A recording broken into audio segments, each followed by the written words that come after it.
Hi, how are you? So in this video I'm going to take a look at a really interesting artifact from the past. I'm not exactly sure what year this item was manufactured, but I'm guessing probably sometime in the 50s. As you can see, this is a Kalart Editor Viewer 8 for all 8mm movies, color and black and white. And I was lucky enough to receive this in the original box. I can't recall exactly where this came from. I believe it was gifted to me from my friend Marlon. I can't recall exactly, but thank you, Marlon, or thank you whoever gifted this to me. I'm very appreciative. Again, this is a Kalart movie editor for old home movies. And like I said, I'm really glad to have the original box. I'll just pan over a little bit, and that's the editor itself. I'm not going to look at that just yet. I'll take a look at that in a moment, but right now I just want to focus on the box because I think it's really interesting. And I love how it says here, see your movies, and to open, raise the cover flap. So let's have a look inside. And again, it's really interesting what we see inside. So in the top flap, you can see it says, see your movies in action with a Kalart Editor Viewer 8. Simple as 1, 2, 3. Plug the cord into 110 volt AC or DC outlet. Thread the film as shown above. Turn handle and see your movies.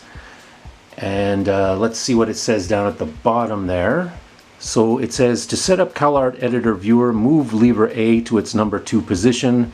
Press down on safety bar B and slide Editor Viewer toward rear of base C until it stops. Press down on shelf D and move lever A back to its number 1 position.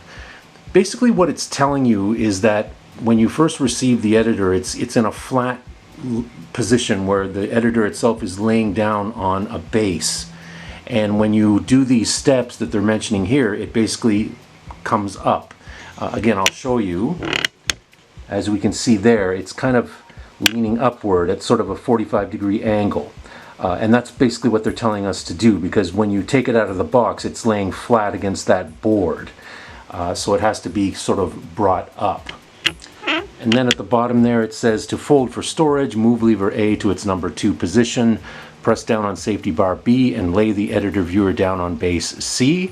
Slide the editor viewer towards the front of the base C until the safety bar B clicks into position. So basically you have to lay it back down in its original flat position when you put it away for storage. So let's take a look now at the actual editor itself. So for those of you who back in the day used an old home movie camera to shoot home movies, you may be familiar with this thing or something similar to it. So basically it was used to view the films and to edit them. And basically you would have your supply reel of film over here, and you would feed it down through the various cogs and gears through there. It would go underneath, and there would be a light that would go through the film as it passed through the different gears, and you would see the image over here. And you would use this lever over here on the right side to pull the film from the supply reel to the take-up reel over here. And I'm moving, you can see it moving right now. I'm turning the lever, and you can see up here it will be moving.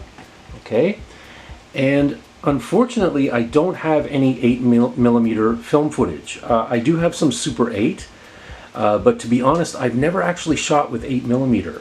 All the motion picture cameras that I own are mostly 16mm or Super 8, but I've never actually shot with 8mm, and that's what this viewer editor is intended to work with. But basically, as I said, the film would pass through, and as it came out here, again, the light is there, and as the film is being fed through the gears, the light would shine through and show you the image over here.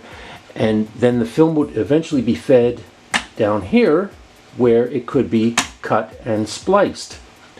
Now, for those of you who have never actually edited old film, motion picture film, cutting and splicing film, editing film the old-fashioned way, that is physically holding it and cutting it and pasting it, it was a real art, and it's something that I have done in the past.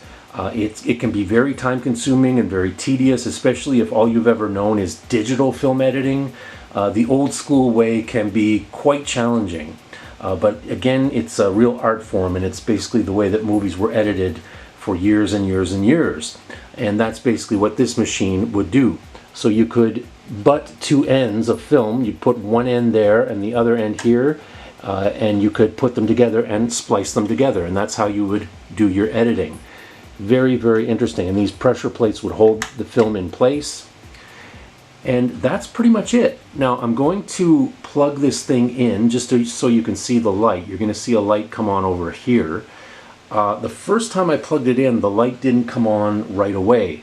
And I had to shake it a little bit, and then eventually the light did come on. Well, let's see what happens. I'm just going to go over here and plug this thing in. Okay, and there we go. And you can see the light over there is on. And yeah, so basically, as I said, you'd have your supply reel of film. You'd feed it down through here, as I mentioned, pull it down through the splicing section and up here onto the take-up spool. And that's basically how it would work. Now again, I wish I had a spool of 8mm film so I could show you how this works, but again, you basically turn that crank and that would pull the film through, and you could basically view your images here on this little screen. So really quite an interesting artifact from the past. I've never actually used this thing. I'd like to someday, but it's definitely a great conversation piece and a great collectible item for someone like myself who's into vintage motion picture gear and equipment. So I'm wondering, do you have something like this in your collection? This Kalart Editor Viewer 8 or something similar to it? Please feel free to tell me all about it. Make sure you leave a comment. Thank you for watching. Hope you enjoyed the video. Hope you can join us again next time. Please feel free to leave a comment, give us a thumbs up, and if you haven't already subscribed, please do. It's always greatly appreciated. Thank you so much. We'll see you again next time. Take care. Bye-bye.